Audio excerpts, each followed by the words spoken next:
This is Lord Thaddeus Cray. I decided to release a video a little bit early. I might put out another one Sunday, I'm not sure yet. Okay, I'm gonna get to the point. What are vampires? They're pretty much the universal name which Hollywood's put out for blood-sucking creatures that steal the life force through blood, and they possess immortality, long life, abilities, wealth, and bad European accents. And most likely have rented tuxedos or very revealing clothing for chicks that want to they want to either seduce you, feed from you, or both, or maybe even turn you. To me, it's a very interesting take on things. People also don't realize that the vampire came around much longer than Hollywood portrayed them. Of course, Dracula being the most popular and famous. Understandably, I read the book. Very good book. Hollywood definitely has taken liberties with that, but I'll tell you right now, many of their takes are actually fairly accurate, and many of them are just plain not. But I digress. Of course, Bram Stoker's Dracula by Francis Ford Coppola, I believe is the one who directed that, with Gary Daniels. That was pretty accurate on the book. But anyway, I'm not here to discuss Hollywood, I'm here to discuss vampires and my theories on them. The fact is, like I said, excuse me, there were legends long before Stoker wrote his book. As a matter of fact, there were people that were inspirational to him in creating Dracula. It's fairly well known that this Irishman was very he was a very worldly man. He had a lot of knowledge. He'd been many places, and naturally he put that into his writings. And I can respect that. And of course, the legend of Dracula, Tepish, Vlad Tepish, the Impaler. The book itself has some very accurate representation, I believe, of the real vampire. The vampire is a creature that supposedly, now some, of course, the true story of them is one that is possibly they're offered a chance at immortality, or sometimes they're infected with vampirism by force. But 9 times out of 10, the story is one, Dracula being a good example. A very dark force came to him, and he was offered, hey, I can make you more than what you are now. I can make you immortal. I can give you the power that no human being could ever desire. There's a price for it. And of course, the drinking of blood and, being a living corpse, not being able to stand the sun, all these things being the price that he would have to pay. And he took it without too much of a hitch. Problem is, it's almost like Dr. Faustus. He also was offered forbidden knowledge, wealth, etc., and boy, did he pay for the long run. He lost his soul, as well as any chance at happiness in the end that he could have had lasting, because it didn't. The story of Dracula is fairly similar. Dracula, in the end, became very lonely. He became almost insane with age, and the power that he was given he couldn't handle. The vampire of legend there are many stories throughout history of such things happening with people, and they just simply couldn't handle the power they were given, or handle the price that was required for such power. The old adage, selling your soul to the devil, could not be further from inaccurate, if you get my drift. Very accurate. There were two books that I know of under similar circumstances about vampires that came before Dracula. I don't know who the writers were, so bear with me on that. One was Varney the Vampire, very, very long Victorian novel. Very hard to read. I couldn't even really actually come close to starting to read it. The English at the time was not too different than it is now, but it was different enough that it caused me problems. Of course, it took forever for it to get to the point. Another one which was actually pretty good was about a man named Byron Ruffin. The story of the book, or the title, was called The Vampire. Very good book, from what little I read. Excuse me. But the fact is that such stories throughout history about the vampire are rife with similar choices that these people made, and they came to regret it. Either that, or you would have someone who was so exposed to sorrow and misery that it literally affected them even after death, and they could not rest. A restless spirit, literally made flesh almost. Not too unlike a zombie, but obviously much more dangerous and capable of causing some serious trouble, because you're not talking about a feral monster, you're talking about a being that remembers who it was and is very, very dangerous as a result. Many times there's old stories about vampires wanting to come back into the lives of their loved ones and cause all kinds of mischief and terror. Not unlike, the old stories of the Wolfman or the werewolf. Now, I'm going to go into a little bit more in the way of technical situations on my theories here. You have to understand, back in the day, I'm talking about well over 200-300 years ago, you didn't have technology like you do now. People were ridiculously superstitious. And in some ways it was kind of justified, because I do believe that such creatures of the night, which I do believe exist, potentially, were not kept in check as they are now. So naturally, you had some problems out there. And you also have to understand, a lot of this was not too far after the Inquisition, which was another total mess that I'm just going to move on right past at this moment in time. I might do that in another video, actually. But the thing is, people did not have the ability to really do autopsies and understand how people really died. Of course, you see someone dead, you like really dead, common sense. But of course, there were no real. There were some people who were men of science, but most of the time they were ostracized or shunned from normal society. But your average Joe did not understand the meaning of the concept of an autopsy, to make sure that someone is brain dead, to make sure that they are truly deceased.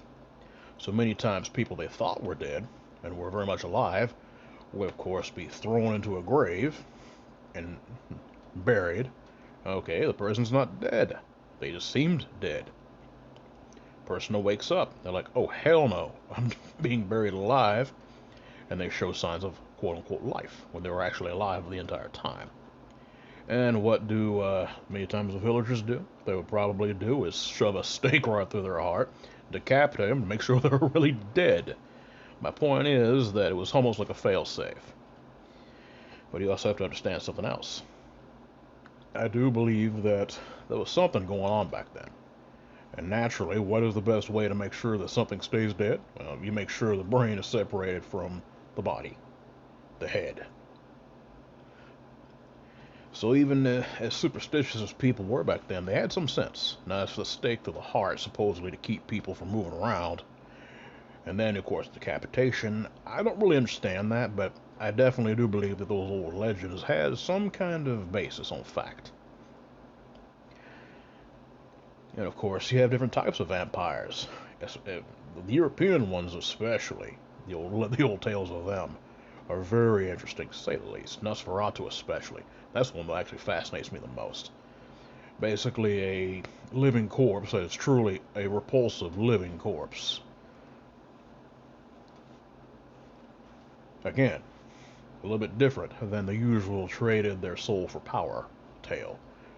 This would be a creature that was spreading the plague of death. People would die from being bitten. They would not survive the bite, they would die, but there would be some that might come back to life. Truly terrifying. If you get a chance, I would like you to look up Nosferatu. That right there is a very terrifying movie. The actor was named Max Schreck. I forgot the gentleman who wrote it. or actually directed it, but it was based off of Dracula, obviously. It was the screenplay was. Unfortunately, Miss Stoker, uh, of course, was Bram Stoker's widow, was not given the rights to it, so she sued them, and that took care of that. But the movie itself, I believe, is a masterpiece. Look it up, Nosferatu. Very terrifying movie, especially for one of those back in the silent era. Moving on. The story of the vampire is as old as time itself, I believe. It's not just stories of undead that drink the blood of the living and cause all kinds of trouble, or deals made with the devil for life and strength and all this stuff, and mortality, and paying a price for it. I think it's more than that. And why the reason I say this is I said that there was a lot of ties to suffering and that of pain, and of course grieving and all this. The Europeans weren't the only ones to have a monopoly on the vampire myth or stories. You have to understand that also you have different cultures, and I'm going to bring a few of these legends up to you and theories on what they could be. You of course have the Greek Lamia, a beautiful woman that when she had the chance she would seduce a man, and then when the time came to strike, she would change into a monster, basically, which had her original head, that of a beautiful woman, with the body of a very large snake. She would coil up on the man, kill him, drink his blood, and that was a wrap. Also, these monsters had a very nasty desire for children, an appetite, mind you. Now, my theory on that is I don't really have much of an answer to that, because you have to understand, you have so many Greek many monsters and creatures and angelic beings, even demonic, in the Greek pantheon that I can't tell you. But I definitely believe there is some fact to the myth behind the Lamia. The Naga is something very similar, but I believe they were. I don't think they were really shapeshifters. I'm not even sure they were undead. I do believe they had a thing for blood, though, and that would be they had almost like a mermaid, but like a snake instead of a fish. And of course, you had men and women of them. Basically, the top half humanoid, the lower part snake instead of legs. Very interesting stories behind them. And that's from India. One of the most repulsive ones I've heard about will be the Aswang. Disgusting thing. That would be a creature that has the ties to those of the living through suffering. I'm not even sure they'd really be considered undead. The Aswang, supposedly, from what little I remember reading about them, was that they were linked to the family through suffering, on death, not on death, but death. They would have lost someone. Tragedy would it warp their spirit, and supposedly their flesh would follow suit. It would warp their body.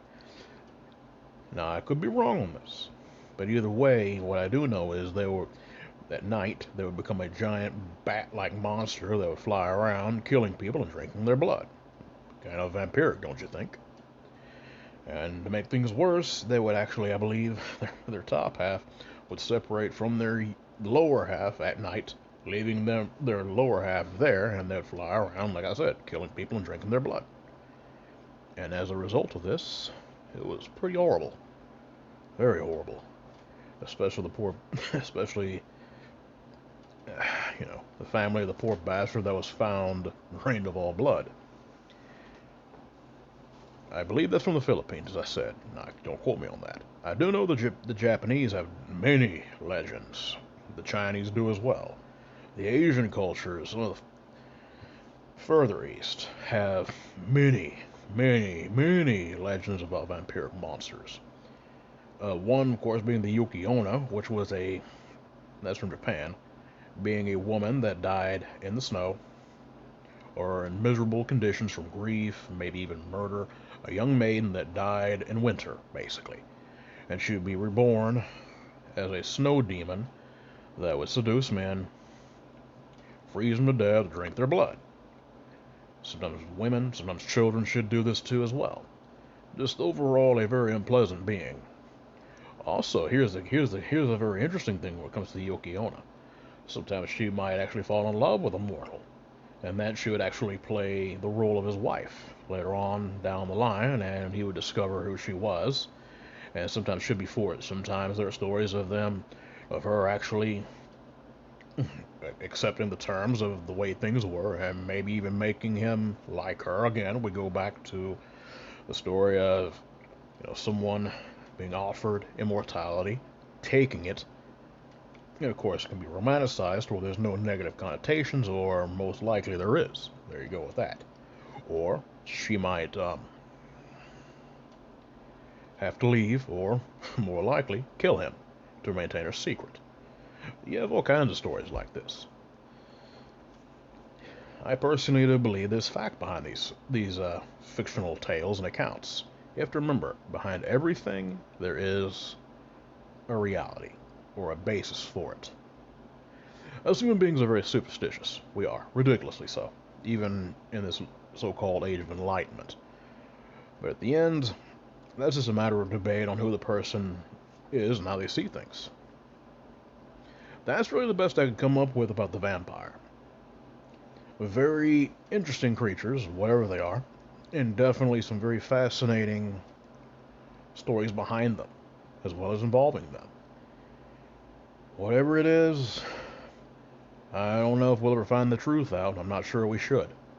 I had a very interesting conversation with someone a couple of days ago, and that was pretty much, I believe firmly, that us seeking the truth to the point of no return to true understanding, it's caused a lot of trouble. Look all the way back to Adam and Eve and almost every other legend of mankind's existence and fall from grace in every society and every culture. It's just something to think about. Okay, you guys know how to reach me if you want to have your story told and heard. Believe me, I'm one who loves to listen, because the community itself, when it comes to the paranormal community, is not just about trying to find the truth about monsters or who's seen what or here or who's heard about what or whatever. It's beyond that. It is about support with each other. This is literally a supporting system for each other. We listen to each other. We learn from each other. This is how it works. Instead of the bickering I see all too many times in the quote-unquote paranormal community. Not a lot of things give me a lot of heartbreak. That's one of the things that do.